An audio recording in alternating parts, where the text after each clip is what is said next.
শ্রীমদ্ ভগবদ গীতার প্রথম যে শ্লোকটি ধৃতরাষ্ট্র বলেছেন, এই শ্লোকটি আমাদের জীবনে, সামাজিক জীবনে এবং আধ্যাত্মিক জীবনে কী রকম প্রভাব বিস্তার করতে পারে এবং এই শ্লোকটি আমাদের জীবনে কি কি কাজে লাগবে আমরা হয়তো অনেকেই জানি না। সুপ্রিয় সুধীমণ্ডলী, সকলকে জানাই আন্তরিক শুভেচ্ছা। ওম শান্তি। আসুন আমরা জেনে নেই শ্রীমদ্ ভগবদ গীতার প্রথম শ্লোকটি আধ্যাত্মিক জীবনে এবং সামাজিক জীবনে আমাদের কোন কোন কাজে লাগবে। প্রথমে আমরা শ্লোকটিকে যদি লক্ষ্য করি দেখতে পারবো ধৃতরাষ্ট্র উবাচ, এখানে বলতেছেন ধর্মক্ষেত্রে কুরুক্ষেত্রে সমবেতাযুৎসব মামক পাণ্ডবচ এব কিম কুর্বত সঞ্জয়। মানে সঞ্জয়কে ধৃতরাষ্ট্র জিজ্ঞাসা করতেছে, হে সঞ্জয়, ধর্মক্ষেত্রে এবং কুরুক্ষেত্রে আমার পুত্র এবং পাণ্ডুপুত্ররা একত্র হয়ে কি করতেছে। প্রথমে এই প্রশ্নটা আমরা যদি দেখতে যাই, এখানে যুদ্ধক্ষেত্রে মানুষ যাওয়ার পরে অবশ্যই যুদ্ধ করে, আর যদি কেউ জানে যে কেউ যুদ্ধক্ষেত্রে গিয়েছে তাহলে তার প্রশ্নটা হওয়া উচিত ছিল যে ধর্মক্ষেত্রের কুরুক্ষেত্রের ময়দানে তারা এখন যুদ্ধে কি করতেছে, মানে কিরকম ভাবে যুদ্ধ করতেছে। কিন্তু প্রশ্নটা এরকম না হয়েছে তারা কি করতেছে। যুদ্ধ করতে গেলে তো মানুষ যুদ্ধ করবেই।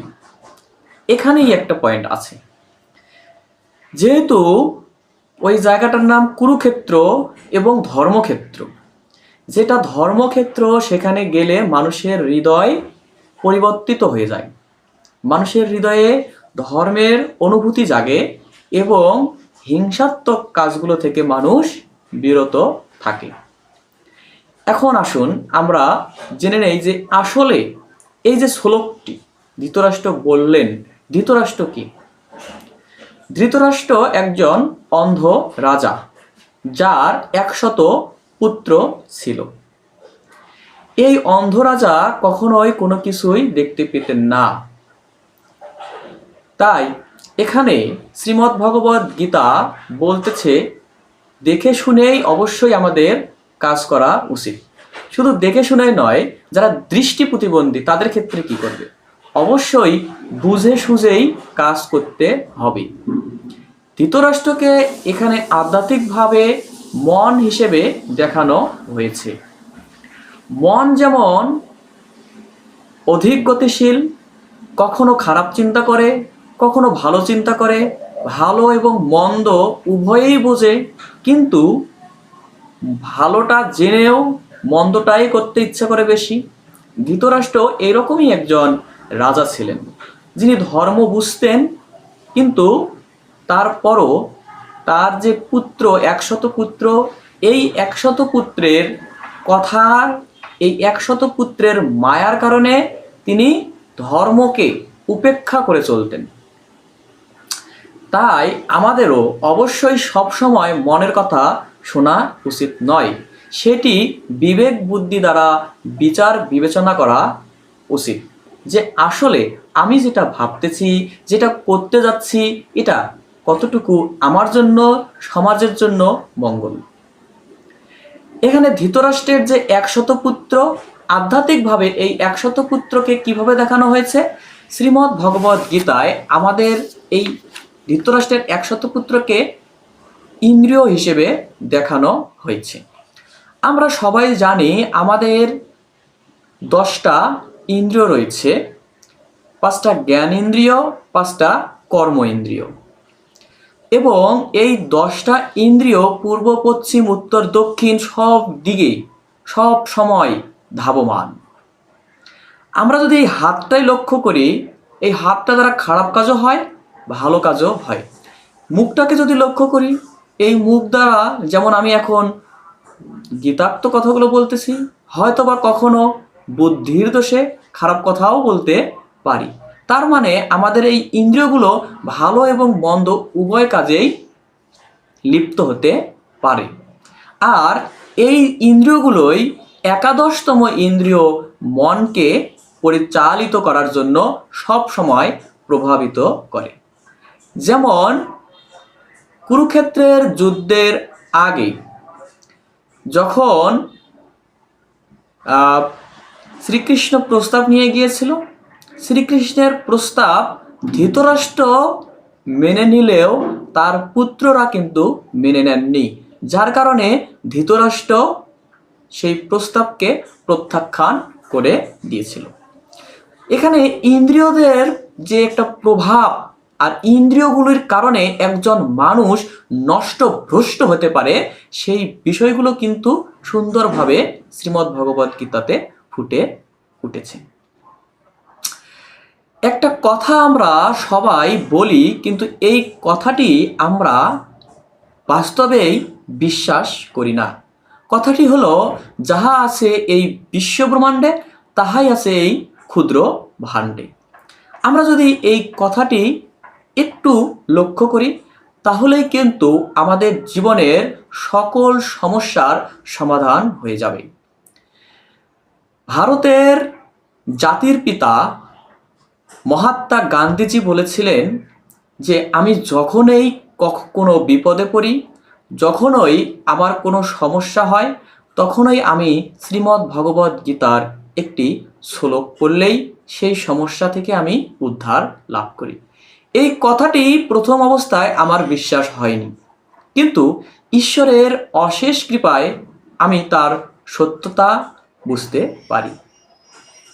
শ্রীমদ্ ভগবদ্ গীতা এই শাস্ত্রটি মানুষের জীবনে, আধ্যাত্মিক জীবন এবং সামাজিক জীবনে এত বেশি প্রভাব ফেলে এবং একটি মানুষকে স্বর্গীয় অনুভূতি দানে এই শ্রীমদ্ ভগবদ্ গীতার তুলনা আমি আর কোথাও দেখতে পাইনি। এখানে পাণ্ডুপুত্র কারা? আমরা সবাই জানি আমাদের এই দেহখান পঞ্চভূত বা পঞ্চমহাভূত দ্বারা তৈরি। কি কি? ক্ষিতি, অপ, তেজ, মরুদ, বোম। এই যে ক্ষিতি, অপ, তেজ, মরুদ, বোম, এই পঞ্চতত্ত্বের যে আধার, সেটিকে আধ্যাত্মিকভাবে পাণ্ডু পুত্র হিসেবে দেখানো হয়েছে। আর যদি বাহ্যিকভাবে আমরা দেখতে যাই, আপনারা সব সময় লক্ষ্য করে দেখবেন যে যুধিষ্ঠির মহাশয় কি করেছিলেন? সব সময় ধর্মের পথেই থেকেছেন এবং প্রচণ্ড ধৈর্যশালী ছিল, যার কারণে তার দ্বারা সমাজের কখনোই কোনো অনৈতিক কাজ ঘটে নাই। এখানে আমাদেরও অবশ্যই যুধিষ্ঠিরকে লক্ষ্য করতে হবে যে আমাদেরকেও কখনো ধৈর্যচ্যুত হওয়া উচিত নয়। শ্রীমদ্ ভগবদ্ গীতার একটি শ্লোককে যদি আমরা বিস্তারিতভাবে ব্যাখ্যা করতে যাই, তাহলে অনেক সময়ের প্রয়োজন। শ্রীমদ্ ভগবদ্ গীতার শ্লোকগুলি আমি চেষ্টা করব মানুষের সামনে এইভাবে তুলে ধরার জন্য। আপনাদের আমার ভিডিও ভালো লাগলে অবশ্যই লাইক, কমেন্ট, শেয়ার করবেন আর মানুষের মাঝে পৌঁছে দেওয়ার চেষ্টা করবেন, যেন সকলেই বুঝতে পারে শ্রীমদ্ ভগবদ্ গীতার মাহাত্ম্য। অনেকের পড়ার সময় হয় না, তাই অবশ্যই আপনারা আশীর্বাদ করবেন যেন শ্রীমদ্ ভগবদ্ গীতার কথাগুলো আপনাদের সামনে তুলে ধরতে পারি, যেন আপনারা আমার মাধ্যমে হলেও শ্রীমদ্ ভগবদ্ গীতার যে আদর্শ, যে নীতি, এগুলো বুঝতে সক্ষম হন। যাই হোক, এখন যেটি আমি আপনাদের সাথে বলবো, এই ধৃতরাষ্ট্র সবসময় কার মাধ্যমে দেখতেন? সবসময় বলতে গেলে সবসময় না, যখন যুদ্ধ হচ্ছিল তখন কার মাধ্যমে দেখছিলেন? সঞ্জয়ের মাধ্যমে। সঞ্জয় সব কিছু দেখতে পাচ্ছিলেন এবং তা ধৃতরাষ্ট্রকে বলছিলেন। আমাদের মন, বুদ্ধি, অহংকার সবসময় আমরা যদি মনের কথাগুলো না শুনে বুদ্ধির দ্বারা অনুপ্রাণিত হয়ে বুদ্ধি দ্বারা বিবেচনা করি, একটা কথা বলা হয় যে এই বিবেক হচ্ছে মানুষের সব থেকে বড় আদালত। তাই কিছু করার আগে আমাদের অবশ্যই বিবেককে প্রশ্ন করতে হবে যে আমি কাজটি ঠিক করতেছি নাকি ভুল করতেছি। শ্রীমদ্ ভগবদ গীতার আদর্শ যদি আমরা প্রত্যেকটা সনাতনী চলতে পারি, তাহলে এই ভূমণ্ডল ভূ স্বর্গে পরিণত হবে। তাই আসুন, এটি শ্লোকটি আরও বিস্তারিত করতে গেলে আরও ভিডিও অনেক বড় হয়ে যাবে।